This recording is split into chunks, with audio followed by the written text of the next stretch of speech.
Welcome to the Spark Business Networking podcast. My name is Jess White and I'm really excited to have one of our wonderful members today. So delighted to introduce you to Jackie Morrell, who is a registered nutritional therapist, and she specialises in helping women overcome gut health, acid reflux, and weight management. And then they can enjoy food without guilt or restriction. So, Jackie, welcome. Tell us a little bit about yourself. So, what's to say? I am a nana. I'm very proud to be a nana. I dreaded the idea when I was told 5 years ago, I'm too young to be a nana, for goodness sake. But, now I've got two grandchildren and they are absolutely the most adorable. I'm married. I've got two dogs. The most interesting thing I do, if I'm completely honest, is I go on safari all the time. If I could live in Africa, if I'd have known Africa was there when I was 18, I would have gone and never came I know home. that. I cannot wait to dive into the safari topic later. But for the moment, let's just ask you, what made you decide to specialise in gut health? So I was married and divorced by the time I was 25, Wow. and I had a small child, my son Billy, who was less than 3, and no money. So I left that marriage with 20p, and that was the sum of that relationship. And so I had to educate myself and I had to look after my son. And I was diagnosed with IBS very shortly after that. So I was diagnosed. Irritable bowel is IBS. Do you think that was linked to stress? Absolutely. Mm. So my mum was a terrible cook. And so we lived on processed food every day, apart from a Sunday when she would cook a roast dinner. But otherwise, it was all processed food, chicken chow mein and Fray Bentos pies and, proper packet food. And in the 60s and 70s, there was never any ingredients on it or even anything. Actually, it just said it was a beef pie and that's what you ate. Stick it in the oven. You stuck it in the oven and you had no idea. So I think, now I know that processed food, too much sugar and stress are all the things that can trigger irritable bowel. And now you help others get over that, which is amazing. Do you think that the gut and the brain are linked? Because a lot of people say your stomach is your second brain, or I've got a gut feeling that this is going Yes. to happen. Absolutely. It absolutely is linked. And that has become really apparent to me more than ever in the last couple of months. I've started doing some work on my limiting beliefs with a hypnotherapist. And it's been a really interesting experience because my IBS symptoms, which were a lot of stomach pain, pains in my chest, pains in my back, aching joints, those kind of things, came back. And I haven't had those for years and years and years. And I've been working with this guy and we're talking about limiting beliefs. We're talking about old ways of thinking. And within 4 weeks, that pain came back. And it was so weird. My body had remembered the pain. So yes, your gut and your brain is most definitely connected. And when we stress our bodies, we stress our gut. So it's a both way scenario. Yeah. Yeah. So apart from stress, what are the signs that somebody has got a bad gut? There's so many signs. First and foremost, it will be inconsistent bowels. So that would be the thing that most people go to the GP about, constipation, diarrhea. Then they'll go because they've got weird pains in their body. They will find that they might have a lot of indigestion or heartburn, or you can have headaches, you can have migraines. Then you might start to notice your nails splitting, your hair's dry, your skin is dry, you might have acne, you might have psoriasis. And then further on down the line, it will be causing things like arthritis and joint pain. And then as you get slightly older, you then start to find you've got brain fog, your memory becomes less sharp, your eyesight. These are all connected to our gut health. Okay. Interesting. So, as a nutritionist, what are the foods that you are recommending that everybody should eat? It's kind of easier to start with what you shouldn't be eating, if I'm completely Okay. honest, because we eat far too much processed food, far too much packaged food. So once you cut out the processed food and the packaged food, things start to improve quite dramatically.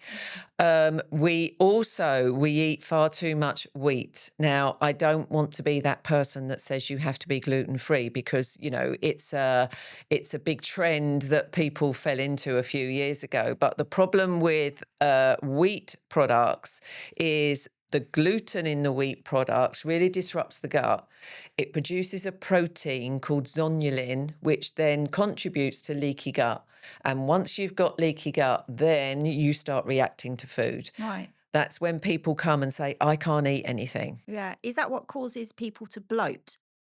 It can be. Bloating, actually, I would associate more with acid reflux, because when you aren't digesting your food properly, the food sits in the stomach for too long.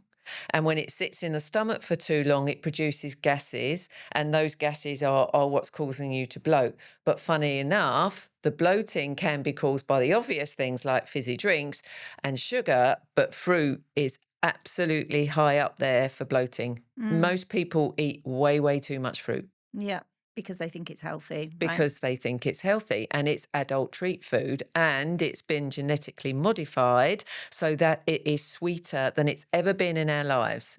I remember as a kid, and I am really old, so I remember as a kid eating gooseberries, and they were so sharp they would take your breath away. You can't buy gooseberries like that anymore. I don't even think you can buy gooseberries anymore Unless you grow them yourself. unless you grow them. But most fruit has been genetically modified. Even the fruit that we have shipped into the UK will have been false grown at some point. So the nutrient value is down, but the sugar content is up. Do you think genetically modified food is responsible for a whole host of other things that are going on in the world? Because there's whether it's because we're more aware of it or not, I don't know. But it seems like there's so much more ADHD and autism that there was around 50, 100 years ago. Do you believe it could be food related? Absolutely.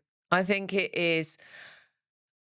I think it's food and stress related, because the quality of the food, particularly in the UK, is dire. We have nutrient deficiencies because the soil is depleted, and the soil is depleted because of monocrops, because we keep just growing the same food all the time without allowing the land to rest and to regenerate. Genetically modified food, your body doesn't know what to do with it.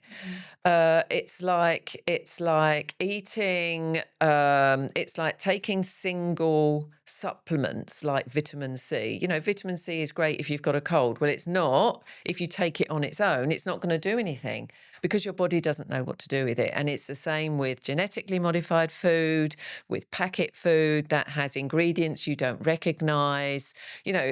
The moment you start eating real food is the moment you feel better. And for children with ADHD and autism, when you look at their diets, they tend to go for the beige food, and they tend to go for very, very high sugar creating food. So what people don't realise is when they're eating bread and cereals and pasta, that is a very, very high sugar food, because it converts to glucose in the body. And they are the foods that our children want to eat, because we are designed for survival, and survival means getting fat. So children are designed to have higher cholesterol. And this is going a bit off tangent, but I read something the other day that the NHS are now testing children as young as 2 for cholesterol, which is the most bonkers thing I've ever heard, because children need cholesterol. Cholesterol makes cells. Cells allows you to grow. Why would you be testing children for cholesterol? It's just the maddest thing. Maybe because there's a huge problem of obesity There in is. children. Perhaps that's why. And I think that is why, but we've got the wrong end of the stick again. We're looking at it from the wrong way. You know, children, puppy fat on children used to be a good thing when I was a kid. It's a good thing in some cultures because puppy fat keeps you safe. Fat is our safety mechanism. It's not something to be scared about.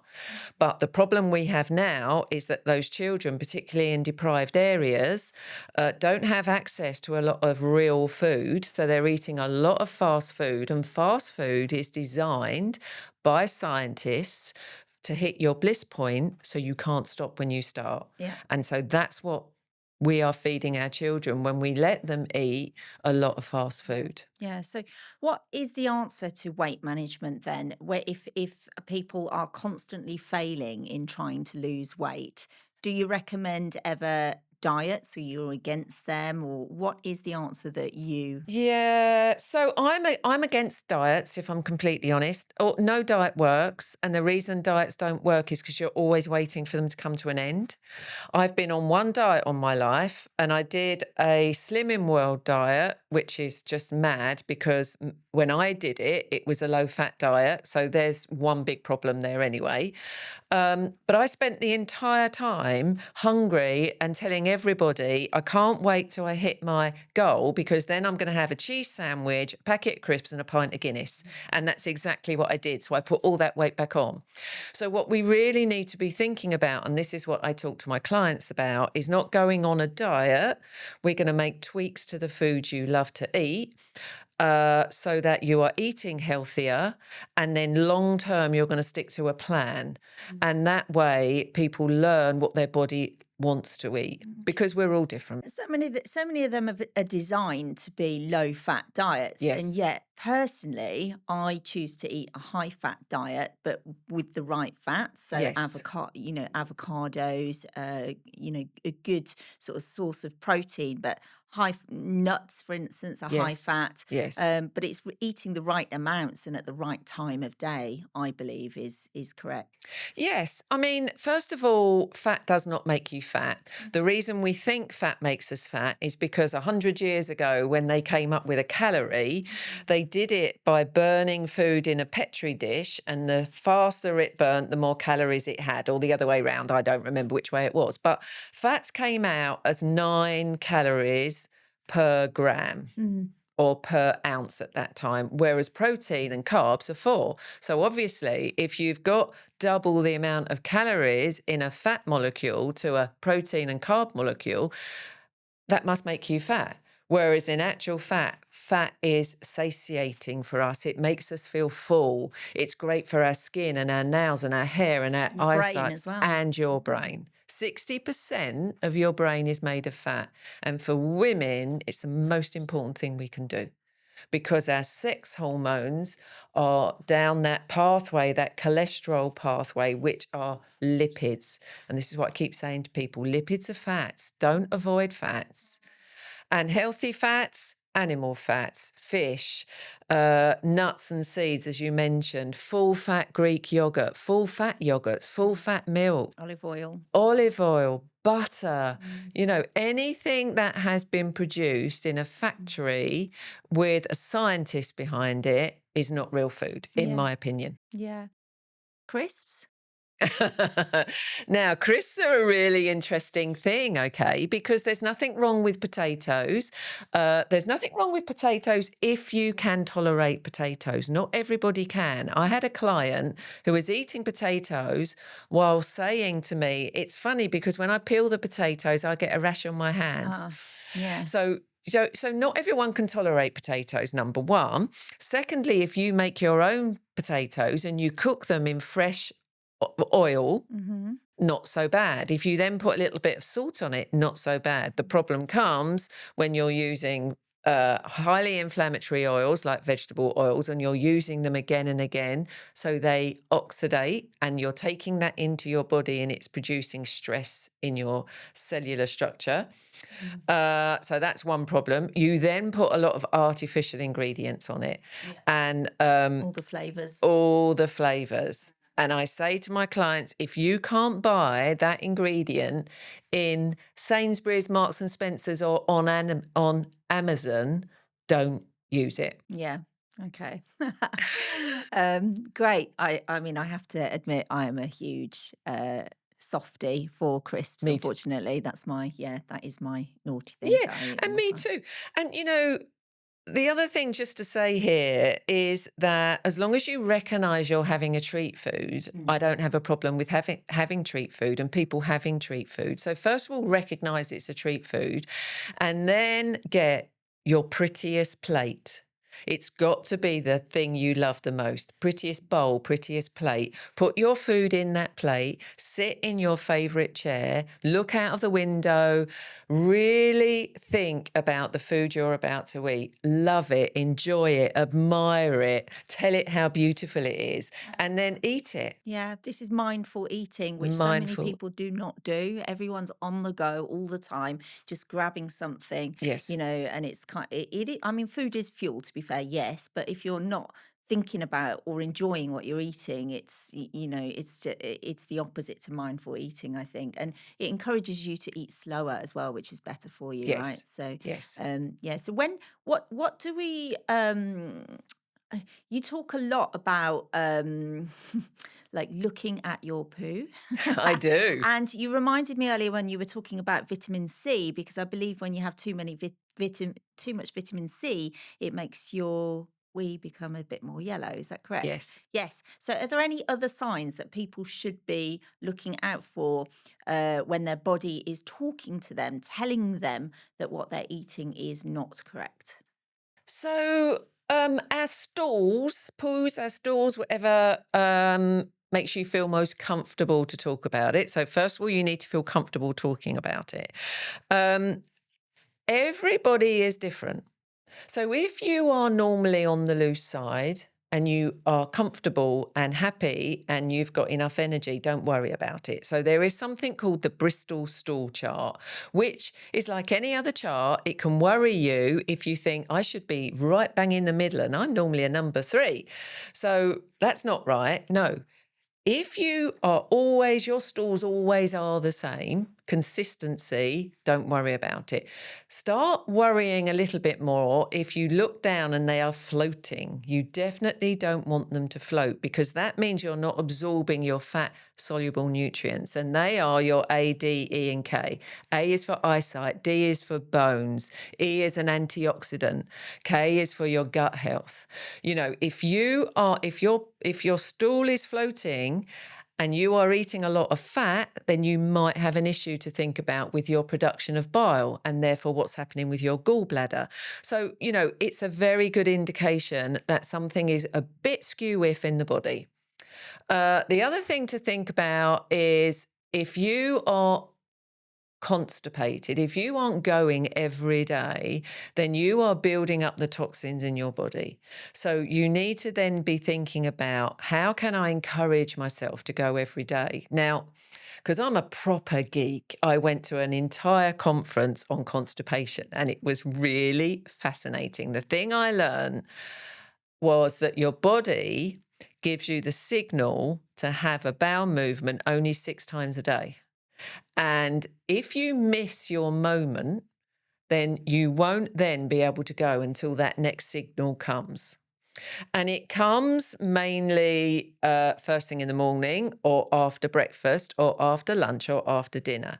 But it depends on the amount of food you've had. If you haven't eaten very much food, if you are someone who's trying to diet and you aren't eating enough nutrients, you won't get that trigger. So you can be trying to lose weight but being constipated because you are not eating enough food. And that is one of the big problems that we see with people who are trying to do a low-calorie diet or a low-fat diet is they're just not eating enough food. Yeah. And therefore they then get constipated. They're then carrying more toxins in their body. And when you carry toxins, they're stored in your fat cells and your body won't allow you to lose weight because those toxins you need to be protected from those toxins. Okay, so let's imagine we've got somebody that realizes they want to lose weight or they've got a problem and they're going to go to ChatGPT and ask for advice. Yes. What's the difference in somebody doing that as opposed to coming and working with you? And maybe you might want to share a success story that you've had with one of your clients without mentioning names. Yeah, of course. So the issue we've got with ChatGPT and with any of the big branded diets is that they're not personalised. So they don't take into consideration someone's lifestyle, someone's mental health, someone's general health, whether they're male or female, how active they are. And it's the same with asking ChatGPT. You could put all of that information in ChatGPT, but would the average person on the street know to say, I'm a working woman, I'm 45, I'm perimenopausal, I've got 3 kids, I look after my mum? Yet would they give enough detail? If you don't have enough detail, you can't personalise the nutrition. So when someone comes to work with me, I do ask them to fill in a very, very long form. It's 5 pages long, and there's a reason why, because I trained using the functional medicine matrix, which looks at the body as a whole. It looks at your history. It looks at your family history. It looks at your lifestyle. And you need to take all of those things into consideration. So I'm working with a lady at the moment who has tried every diet and she cannot lose weight. And she came to me actually because she is very concerned that as she's reaching a certain age, I think she's nearly 50, she's worried that the weight is just going to keep going on. And she showed me what she's currently eating based on the advice she's getting off the internet. And unfortunately, most of it is marketing. So we have now swapped her diet and she is now saying to me, I can't believe I can eat that. Can I really have that? In 10 days, she lost 4 kilos. She's got psoriasis on her face and that has now started to go. Wow. It really is. She must be over the moon. She's over the moon. Right. Yeah. And she's tried everything before coming to you. She's tried everything. And the other thing that makes me slightly different to most nutritionists is that I want you to talk to me every day. I want you to send me a photograph and tell me how you feel every day, because how you feel is an indication of whether your body likes what you're eating or not. So if you wake up and you're exhausted or sad or tearful or you've got a headache, something about what you've done over the last couple of days, and it could be 3 days, 2 days, 1 day, your body doesn't like. And I know people find that hard to believe. But when you eat well consistently, you feel better mentally and physically. What are your thoughts on Manjaro? I think that for some people, Monjaro is a fabulous tool because it supports people to learn that they don't need to be eating all day long and they can still survive. But the problem that most people have is that they don't then go and see a nutritionist or even go and think about, what am I going to do when I come off of this drug? And most people, anecdotally, as well as I've had clients come to me, they are still eating a very, very high carbohydrate, very high sugar, very high processed food diet. So the moment they come off of that diet, that Monjaro jab, if they decide to come off it at all, they're going to put all that weight back on because they've not used that as an opportunity to learn how to eat properly. And also, if they're not eating properly while they're on it, then it can take all the nutrients away from them. And that's when you see people's face sinking and all sorts, right? So. Yeah, because, the other issue I have with Monjaro is the research. So we are constantly being told, the research tells us that Monjaro brings down blood sugars and it brings down blood pressure and it's great for the heart, which is true because people aren't eating as much as they would normally. So yes, that's true. If you are losing weight, you'd expect your blood pressure to come down. But what people don't realise is that research wasn't done on the dosage that most people are taking. It's done on about 2.5 to 5 grams. That is a long-term dose. If you are on the doses I hear people on, 10, 12.5, 15, no one knows what's going to happen to their body. No one. Well, I'm really excited to talk about the next topic. Let's dive into your women's African safari retreat. Yes, let's dive into that. I know you're very excited about it. Do you want to tell us about it? Yes. So I started going on safari in 2010, and my husband and I have now done 25 safaris. And the reason I love it isn't just for the wildlife. And it's taken me a long time to really understand why I love being in Africa as much as I do. And we stay in very, very small camps. Sometimes there's no running water. It's bucket showers, drop loos, tents. You've got animals outside your tent. And what I love is the energy you get in that environment, first of all, is incredible because there's nothing stopping the sun's energy, the environmental energy. There's no 4G, there's no Wi-Fi.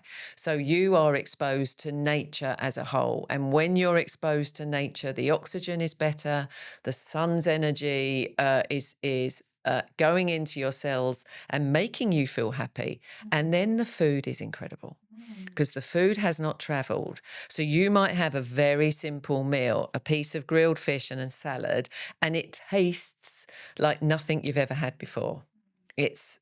And you're in rhythm with the sun.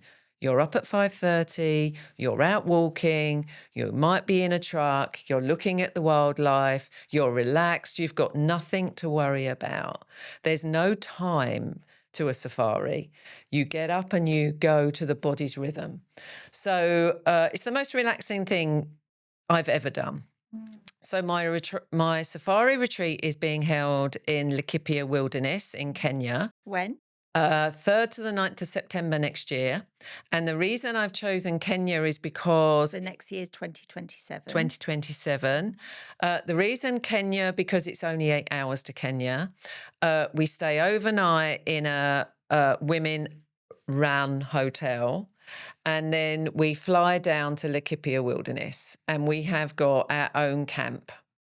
So I'm taking 8 women with me who want to really understand how to relax and how to calm their nervous system and how to eat well and how to think positive thoughts and be positive and just be free to talk about whatever comes up. So who's it perfect for? It's perfect for someone who has always wanted to do a safari but has got no one to go with.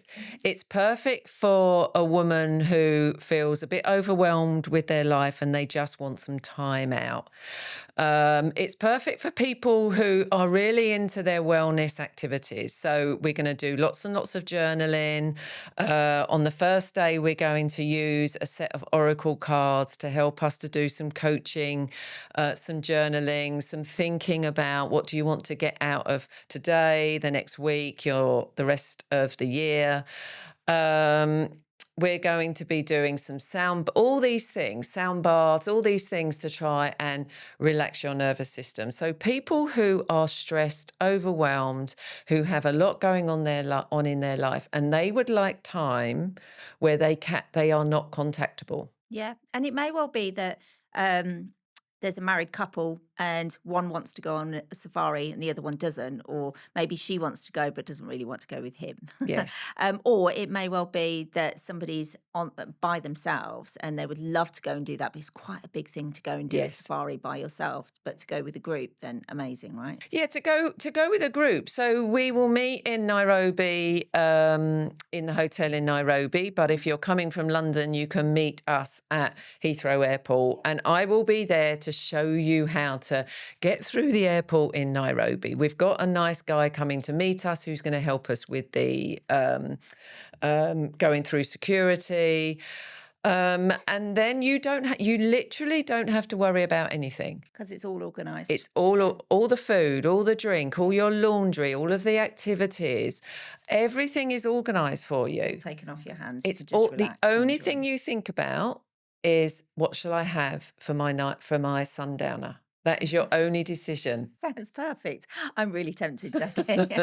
Lovely. Well, it's been amazing having you on today. I'm just going to do a really quick fire round of questions. Okay, Ready? ready? What's your favourite healthy snack? Yogurt and berries. Coffee or herbal tea? Coffee. That was easy. One nutritional myth that you would love to ban forever. Fat makes you fat. Yeah, which is what we just talked about. Amazing. Yes. What's your favourite Spark event that you've been to so far? All speed networking. Hey, amazing. Okay, great. So how can people contact you, Jackie? So you can contact me on my website, Food for Healthy Guts, and the 4 is a number 4. That's the easiest way. Fabulous. And just leave us with one thing that listeners could do today for better health. Slow down when you eat and think about what you're eating. Mindful eating again. Mindful eating all the time. Brilliant. Well, thank you so much for coming on, Jackie. You're always a delight. And you've shared some really, really amazing advice there. So if you'd like to get in contact with Jackie, the details will be below. Thank you so much for listening and watching today. If you'd like to come along to a Spark event, of course, we'd love to have you. All the details are below. Thank you so much for listening.